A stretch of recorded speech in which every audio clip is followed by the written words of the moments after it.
Well, lots happening at the state capitol, lots happening in Washington, D.C. I'm joined now by Ben Noble. He is the Executive Vice President and Chief Operating Officer for Riceland Foods, and an old friend. Welcome. Good to see you again, Good to Robbie. see you Thanks too. for having me. Did I get your title right on all Yeah, that? exactly. Sometimes I fumble on those things. You nailed it. I appreciate that. All right, you were in Washington, D.C. this week testifying before the Senate Agriculture Committee on the Farm Bill. I guess tell me a little bit about what your background is. I know where you are now with Riceland Foods, but you've got a history in Washington, D.C. as well. What's that process like being on the side that you were on this time? Well, not only a history in Washington, D.C., but also a history in agriculture. Let me start there. I grew up in a little town called Ethel, Arkansas, Roby. Family's been farming down in southeast Arkansas since 1890. Went up to the University of Arkansas for proud Razorback graduate, but my first career opportunity really was working for Senator Dale Bumpers. Right out of the gate, working with him on ag issues and appropriations matters. Shortly after that, I transitioned to Senator Blanche Lincoln's office. So I had the opportunity to work with her on the Ag Committee. It was really a full circle moment for me to have the opportunity. I'm really grateful that Senator Bozeman gave me the opportunity to, now that I'm in a different spot in my career, to be able to go back to where it all started and visit with the senators about what's really going on in rural America. Yeah, a little different being on the that side of the table versus the side of the table that you've been on in the past. Robbie, I've prepped people a lot of times for those hearings, but being on the other side of the desk is a different experience. All right, lay the scene for me of where farmers, rice farmers and other farmers are right now. The fact that there is not a farm bill in place, has not been since 2018, and I think the 2018 version was operating on some 2012 calculations as well. You've got the numbers absolutely right. 2012 is what the support levels in that farm bill set. That's 13 years ago. Yeah. A lot's changed. The support prices in the farm bill were not indexed to keep up with inflation and rising input costs.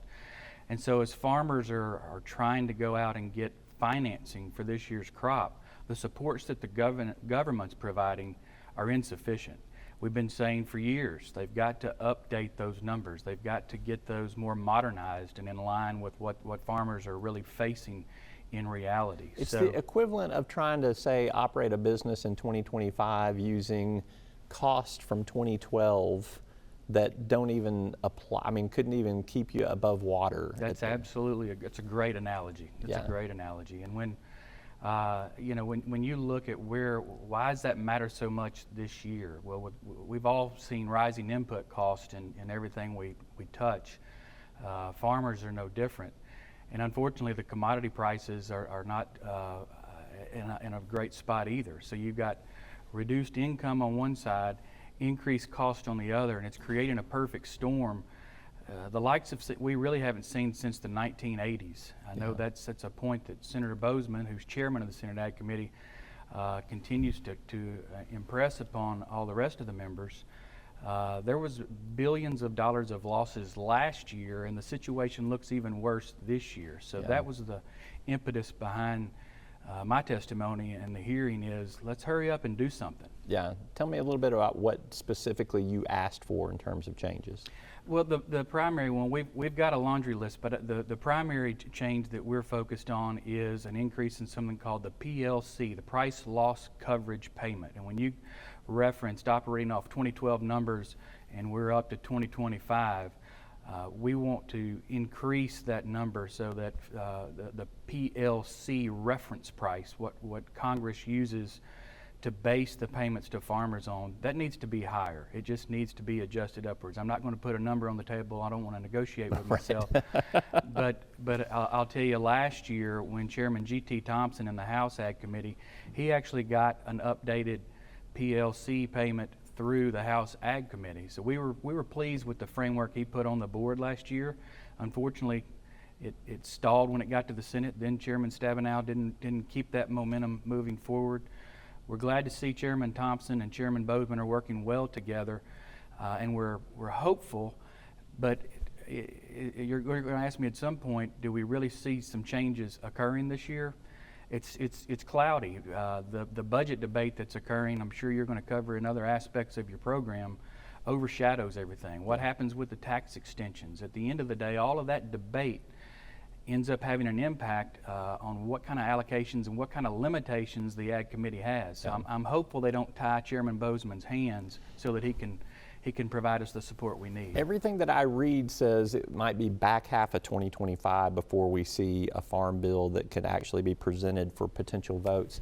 I think you've just touched on it here, but why is it so difficult when we know what is happening? We know the economic harm that, that farmers are in the middle of right now, and we know what needs to be done. You mentioned PLC, but there are other things too that need to be changed and modified. I think there's consensus on a lot of that stuff.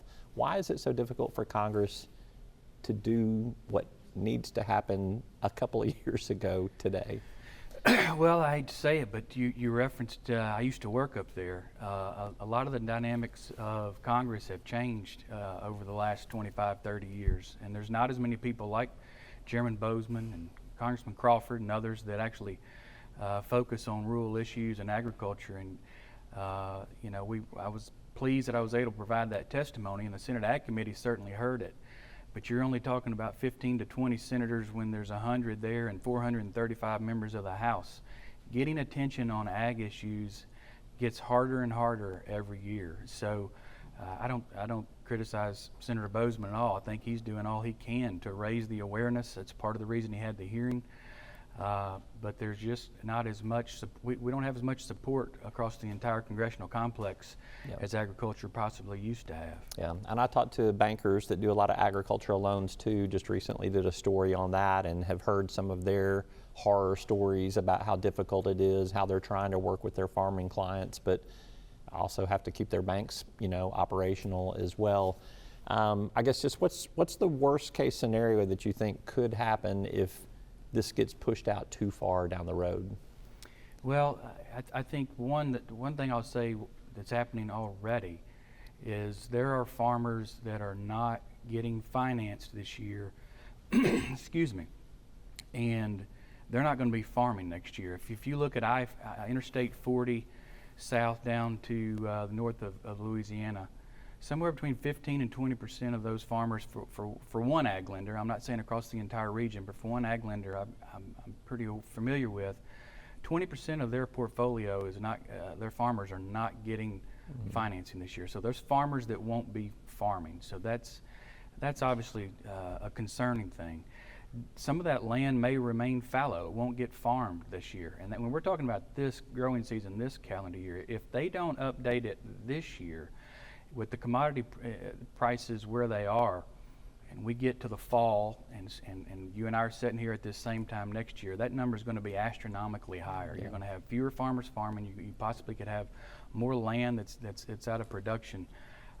And that impacts not only the farming complex, but the entire rural American landscape. Yeah, it's time for action for sure. Ben Noble with Riceland Foods, thank you so much, buddy. Roby, always Appreciate a pleasure. You being here. Thank you. Same with you.